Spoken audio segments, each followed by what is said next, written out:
मुशायरे के शाम फरहत के मेज़बान अगर कहीं करीब करीब हैं तो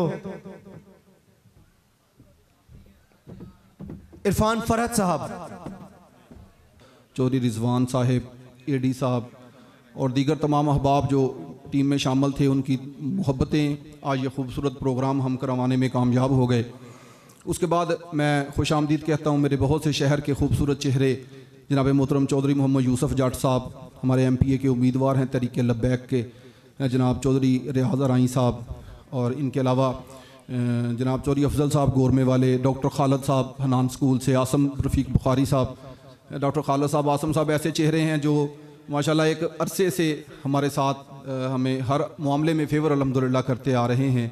इसके अलावा जनाब इंतहाई मशकूर हूँ जनाब राव सज्जाद साहब VIP टेंट वाले, आपकी बड़ी मोहब्बतें शामिल हैं आज के इस प्रोग्राम में। जनाब चौधरी अली हसन साहब तशरीफ़ रखते हैं यहाँ, आपको भी खुश आमदीद कहता हूँ। दीगर जनाब भाई मोहम्मद तारक भट्टी साहब हैं, ख्वाजा जमशेद साहब हैं, आप तमाम अहबाब। बस कोशिश की थी मैंने कि नाम लगाए थे पर्ची चिट्टें, कुछ मेहमान पहले आ गए कुछ बाद में, लेकिन हर साल कोशिश करते हैं कि कोई ऐसा कोई नज़्म व ज़ब्त वाला मामला हो कि जिसका नाम जहाँ लगा हो वहीं आके बैठ जाएं, पहले से सीट का कह लें, लेकिन दोस्त जो हैं वो इन टाइम आके बैठ जाते हैं। हमें भी उठाने में, शहर के मुअज़्ज़ज़ आदमी होते हैं, उठाने में इंतहाई शर्मिंदगी का सामना करना पड़ता है। ख़ुसूसी शुक्रिया अदा करता हूँ भाई अज़हर फ़राक साहब का कि जिनकी मोहब्बतों की वजह से आज का ये खूबसूरत प्रोग्राम सजा है, और इंतहाई काबिल एहतराम जनाब मोहसन दोस्त साहब जो उंगली पकड़ के हमें इस फील्ड में लेके आए, हमें सिखाया, जनाब मुस्तफ़ा अनवर साहब हैं, दीगर जो अल्हम्दुलिल्लाह बड़ी मोहब्बत फरमाते हैं। अगर मोहब्बत को किसी ने इंसानी रूप में देखना हो तो मुस्तफ़ा अनवर साहब को देख लें भाई, बेशक भाई, बड़े ही प्यार वाला चेहरा मुस्तफ़ा अनवर साहब जी। ये नजम साहब माशाल्लाह किसी तारफ़ के मोहताज नहीं, पूरे पाकिस्तान में जिस लेवल पे जाके ये अदब को प्रमोट कर रहे हैं, शायद ही कोई पाकिस्तान में ऐसा बंदा हो जो जी नजम की तरह छोटे छोटे बच्चों को उठा के, छोटे छोटे गलियों से शायरों को उठा के।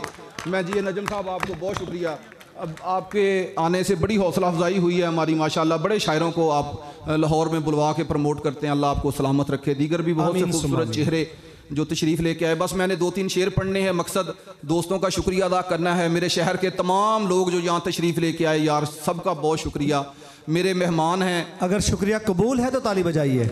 अच्छा फिर ठीक है। मेरी माएँ बहनें आई हुई हैं, उन्हें भी खुश आमदीद कहता हूँ, और बस 2-3 शेर पढ़ के और इजाज़त चाहता हूँ कि तेरे नहीं उलामे जांदे। क्या बात है, तेरे नहीं उलामे जांदे, हाँ सोने ते नहीं तांबे जांदे। बहुत अच्छे, बहुत नहीं उलांबे जांदे, सोने ते नहीं तांबे जांदे, साडा भी कोई दर्द वंडाओ, दुख नहीं इन्ने सांभे जांदे। भाई वाह वाह वाह वाह वाह वाह जी, साडा भी, क्या बात है, कोई दर्द वंडाओ, दुख नहीं इन्ने सांभे जांदे, ते सोरे च ना ही ताल च मैं आ, फिक्रां दे जंजाल च मैं आ। भाई बहुत अच्छे। सोरे च ना ही ताल च मैं आ, फिक्रां दे जंजाल च मैं आ, मेरा पुछदा फिरना है इश्का, तेनू की जिस हाल च मैं आ। इरफान फरहत बहुत अच्छे, वाह वाह वाह वाह वाह वाह वाह। मेरा पुछदा फिरना इश्का, वाह वाह वाह वाह। तेनू की जिस हाल विच मैं आ, ते मैनू लाल गुलाब उस कलिया। हाँ क्या बात है। मैनू लाल गुलाब उस कलिया, ओदे वल्लों हाँ ए खबरे। मैनू लाल गुलाब उस कलिया, ओदे वल्लों हाँ ए खबरे, चन्न च चरखा कतदी जेड़ी, लगदा मेरी मां ए खबरे। भाई वाह वाह वाह वाह वाह, खूबसूरत बात है, क्या कहने हैं। चन्न च चरखा कतदी जेड़ी, जिंदे रहो जी, लगदा मेरी मां ए खबरे, ते वंडी आउंदा चानण, घर घर विच खलार ना देवां। वंडी आउंदा चानण, घर घर विच खलार ना देवां, आसमानां तो सूरज खिच के पुंजे मार ना देवां, ते जी करदा ए धरती मां दे कखां कंढियां उतों, जी करदा ए धरती मां दे कखां कंढियां उतों, अंबरी चमकण वाला हर एक तारा वार ना देवां। भाई वाह वाह वाह वाह वाह। ते राती रांझे दे नाल मेरी खुली गपशप लगी, राती रांझे दे नाल मेरी खुली गपशप लगी, मैं क्या तेनू कुछ चिर कैदो दा किरदार ना देवां। वाह वाह वाह वाह वाह वाह वाह वाह वाह वाह वाह। राती ਰਾਂਝੇ ਦੇ ਨਾਲ ਮੇਰੀ ਖੁੱਲੀ ਗੱਪਸ਼ਪ ਲੱਗੀ। इरफान भाई बहुत अच्छे ਮੈਂ ਕਿਹਾ ਤੈਨੂੰ ਕੁਛ ਚਿਰ ਕੈਦੋ ਦਾ ਕਿਰਦਾਰ ਨਾ ਦੇਵਾਂ। भाई बहुत अच्छे ਤੇ ਚੰਗੇ ਹੁੰਦੇ ਨੇ ਪਰ ਬਹੁਤ ਸਹਾਰੇ ਵੀ ਨਹੀਂ ਚੰਗੇ। आहा ਚੰਗੇ ਹੁੰਦੇ ਨੇ ਪਰ ਬਹੁਤ ਸਹਾਰੇ ਵੀ ਨਹੀਂ ਚੰਗੇ।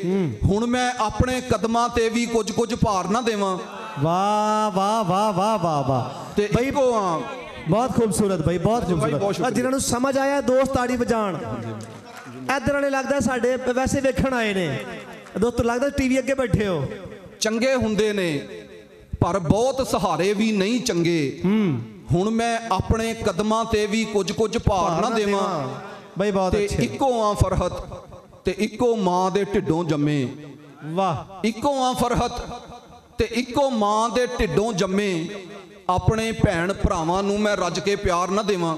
भाई बहुत अच्छे बहुत अच्छे ਔਰ ਦੋ ਸ਼ੇਰ ਔਰ ਇਜਾਜ਼ਤ ਕੇ ਐਰੇ ਗੈਰੇ ਦੀ ਨਹੀਂਓ ਸਾਥੋਂ ਜੀ ਹਜ਼ੂਰੀ ਹੁੰਦੀ। बहुत अच्छे ਐਰੇ ਗੈਰੇ ਦੀ ਨਹੀਂਓ ਸਾਥੋਂ ਜੀ ਹਜ਼ੂਰੀ ਹੁੰਦੀ। ਤੇਰੇ ਨਾਲ ਮਨਸੂਬ ਹੋਵੇ ਉਹ ਗੱਲ ਜ਼ਰੂਰੀ ਹੁੰਦੀ। वाह ਤੇ ਅਕਸਰ ਮੈਨੂੰ ਐਵੇਂ ਲੱਗਦਾ ਕੈਦੋ ਗੈਰਤਮੰਦ ਸੀ। ਅਕਸਰ ਮੈਨੂੰ ਐਵੇਂ ਲੱਗਦਾ ਕੈਦੋ ਗੈਰਤਮੰਦ ਸੀ। ਇਸ਼ਕ 'ਚ ਅਕਸਰ ਹੀਰਾਂ ਦੀ ਨਹੀਂ ਮੰਨਤ ਪੂਰੀ ਹੁੰਦੀ। ਤੇ ਯਾਰ ਦੀ ਖਾਤਰ ਭੈਣ ਭਰਾ ਤੇ ਪਿਓ ਦਾ ਘਰ ਛੱਡ ਚੱਲੀ। ਯਾਰ ਦੀ ਖਾਤਰ ਭੈਣ ਭਰਾ ਤੇ ਪਿਓ ਦਾ ਘਰ ਛੱਡ ਚੱਲੀ। ਇਹ ਜਿਹਾ ਮਿਲਣਾ ਕੋਈ ਨਹੀਂ ਬਸ ਮਫਰੂਰੀ ਹੁੰਦੀ। वाह वाह वाह वाह वाह वाह वाह वाह और वाह वाह वाह वाह वाह ਸਾਰੀ ਆਕੜ ਭੰਨੀ ਬੈਠਾ। ਜੀ ਬਹੁਤ ਸ਼ੁਕਰੀਆ। ਸਾਰੀ ਆਕੜ यार क्या ਭੰਨੀ अच्छा ਬੈਠਾ। यार ਆਪਣੀ ਗਲਤੀ ਮੰਨੀ ਬੈਠਾ। आहा ਸਾਰੀ ਆਕੜ ਭੰਨੀ ਬੈਠਾ। ਆਪਣੀ ਗਲਤੀ ਮੰਨੀ ਬੈਠਾ। ਵਾਪਸ ਆ ਜਾ ਦਿਲ ਦੇ ਜਾਨੀ ਹੁਣ ਤੇ ਹੱਥ ਵੀ ਬੰਨੀ ਬੈਠਾ। आहा भाई वाह वाह वाह वाह वाह ਤੂੰ ਕਿਹੜੀ ਕੀਤੀ केड़ी सी तू केड़ी कीती ਕਿਹੜੀ ਸੀ ਤੂੰ ਕਿਹੜੀ ਕੀਤੀ ਬਣਦੀ ਨਹੀਂ ਸੀ ਜਿਹੜੀ ਕੀਤੀ। वाह वाह वाह वाह वाह वाह वाह ਕਿਹੜੀ ਸੀ ਤੂੰ ਕਿਹੜੀ ਕੀਤੀ ਬਣਦੀ ਨਹੀਂ ਸੀ ਜਿਹੜੀ ਕੀਤੀ। वाह ਆਟਾ ਲੈ ਕੇ ਘਰ ਜਾਣਾ ਸੀ ਅਫਸਰ ਪੁੱਠੀ ਰੇੜੀ ਕੀਤੀ। हाय हाय हाय हाय